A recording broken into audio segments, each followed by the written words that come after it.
apakah Metaverse mempunyai office resmi secara offline di Indonesia atau hanya online saja? Ya, ini bagus pertanyaannya.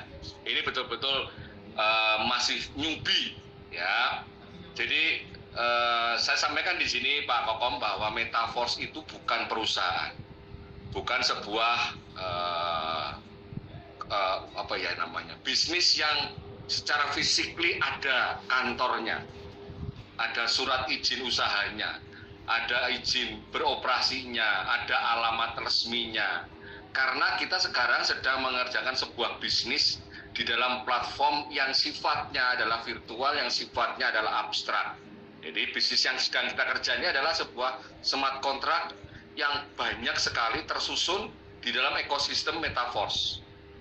Ya, jadi kalau dikatakan bahwa memang bisnis ini itu hampir membingungkan buat banyak orang, iya, karena bisnis ini menghubungkan banyak orang dengan smart contract dan menghasilkan banyak uang oleh semua orang. Tetapi tidak perlu ada izin legalitas bahwa ini didirikan tahun sekian, kantor di sini, badan hukumnya di sini. Tidak seperti itu yang Anda pahami. Karena di sini konsepnya bahwa kita betul-betul mengerjakan secara online, real time, dan tidak ada perlu izin karena kita tidak mengumpulkan dana yang kita lakukan. Jadi Bapak Ibu sekalian sekarang mengeluarkan uang untuk membeli level, mengeluarkan uang untuk membeli tier, itu sebetulnya Bapak Ibu sekalian sedang melakukan transaksi di smart contract dengan sesama mitra yang lain. Itulah kenapa ketika terjadi transaksi itu pada detik itu juga Bapak Ibu sekalian closing, Bapak Ibu sekalian menjual, detik itu juga sebetulnya bonusnya langsung masuk ke wallet.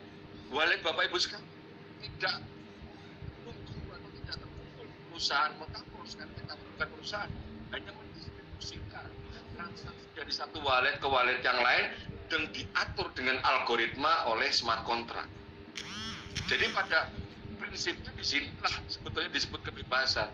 Tidak ada 24 jam, artinya tidak ada jam kantor pagi pulang sore, ya, tidak ada nunggu besok ada istilah withdrawal, ya, tidak ada istilah daftar dengan data-data Anda, karena semua dilakukan secara online. Makanya 90% pengembangan Metaverse itu lebih cocok menggunakan online. Anda tidak membawa barang. Produk Anda bukan produk yang harus ditunjukkan. Oh, ini loh saya jualan handphone, oh saya jualan apa. Dan produk Anda tidak akan mungkin kadaluarsa karena produk Anda adalah smart contract berupa level matrik taktil, berupa NFT, berupa tier unit price, dan semua produk yang sifatnya adalah abstrak, ada di dalam blockchain. Ketika Anda bertanya, saya belum paham blockchain Pak Aris, pelajari apa tentang blockchain, pelajari tentang node-node komputer, pelajari tentang desentral, pelajari antara peer-to-peer transaksi yang terjadi.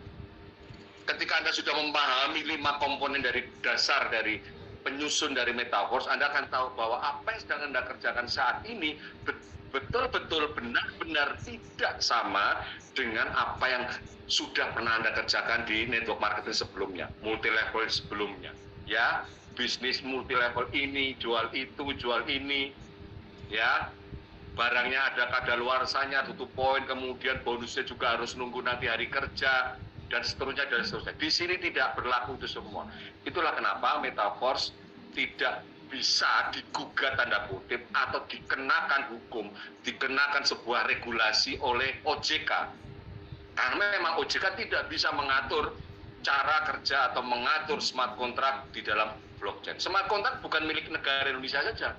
Metaverse ini tidak miliknya negara Rusia, tidak milik negara Rusia, tapi Metaverse ini adalah sebuah platform yang berjalan di lintas negara, ya, lintas waktu, lintas negara, tidak ada regulasi manapun yang bisa mengatur karena Metaverse bukan institusi yang menganut kepada aturan tertentu. Ya, itu kenapa tidak perlu adanya office resmi. Nah, apa power team itu? Bapak-Ibu sekalian, semua mitra yang bergabung di Metaverse pasti mempunyai sponsor. Tidak ada di sini mitra Metaverse yang ujuk-ujuk jadi member Metaverse, tidak bisa. Dia harus bertanya kepada seseorang, dia kemudian dapat arahan untuk membuat trust wallet, kemudian mengisi dan dia membeli level atas rekomendasi dari referral orang lain. Itulah disebut orang yang mengenalkan Anda disebut adalah sponsor, ya, atau mempunyai link referral, ya, yang mereferalkan Anda, yang menyarankan Anda ikut bisnis ini. Nah, semua orang-orang yang tergabung Metaforce ini pasti ada yang pertama, ya, yang paling dulu mengikuti program ini. Nah, Power Team ini adalah salah satu yang bisa dikatakan pertama di Indonesia yang ikut program Metaforce. Memang Power Team tidak dalam satu ring satu oleh Mr. Lado. Kita ada di ring ketiga dari ring ketiga dari Mr. Lado. Tetapi kita punya strategi. Kenapa kita tidak langsung di ringnya Lado?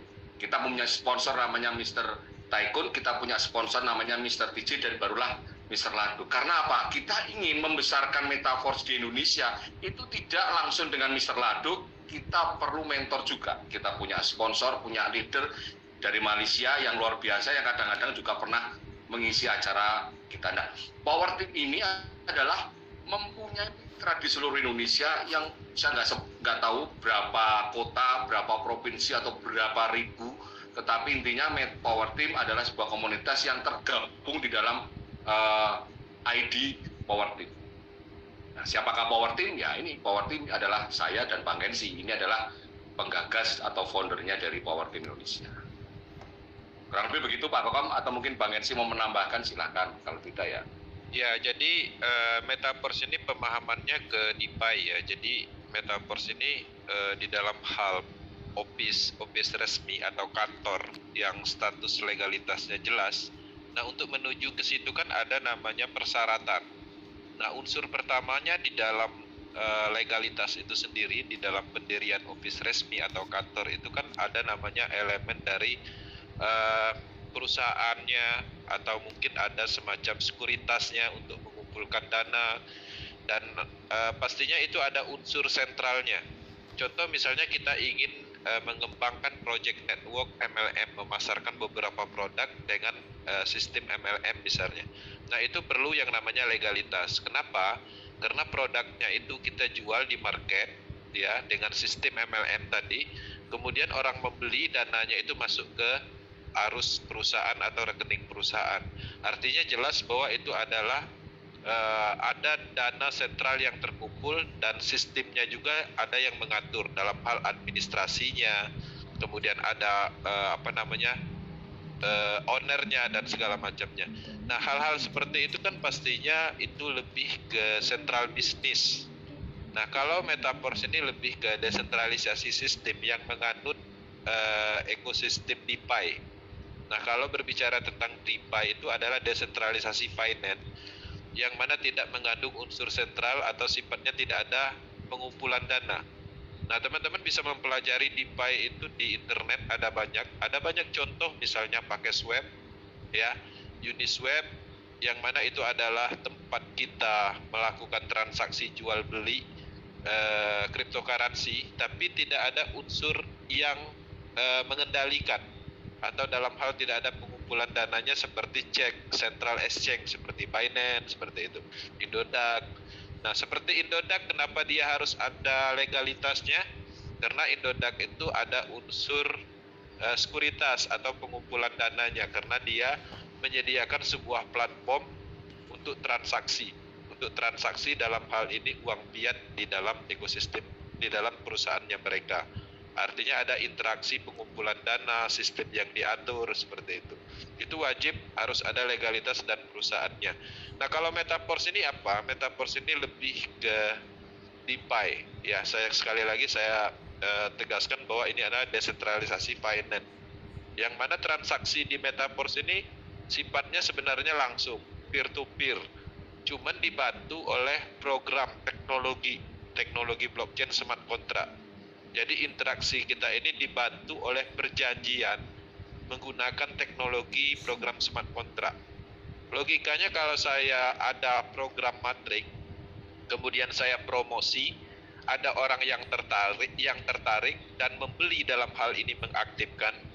Nah, orang tersebut untuk mengaktifkan program tersebut kan membutuhkan alat transaksi namanya DAI stablecoin. Ketika dia lakukan itu di detik itu, maka artinya dia membeli program itu ke saya statusnya. Tapi metodenya sudah diatur dengan teknologi smart contract tadi. Jadi ini berbicara tentang transaksi langsung. Business to business, orang to orang.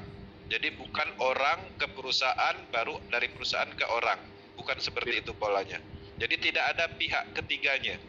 Nah, unsur dari legalitas itu pastinya ada pihak ketiganya yang bertanggung jawab atas platform atau bisnis tersebut. Kalau di Metaverse ini siapa yang bertanggung jawab? Masing-masing orang. Karena sifatnya Lado itu hanya menyediakan sistemnya yang sifatnya terbuka untuk umum, ada di jaringan Polygon, termasuk asetnya. Nah, jadi pemahamannya lebih ke DeFi ya. Jadi teman-teman juga harus mempelajari tentang DeFi, desentralisasi finance, seperti itu.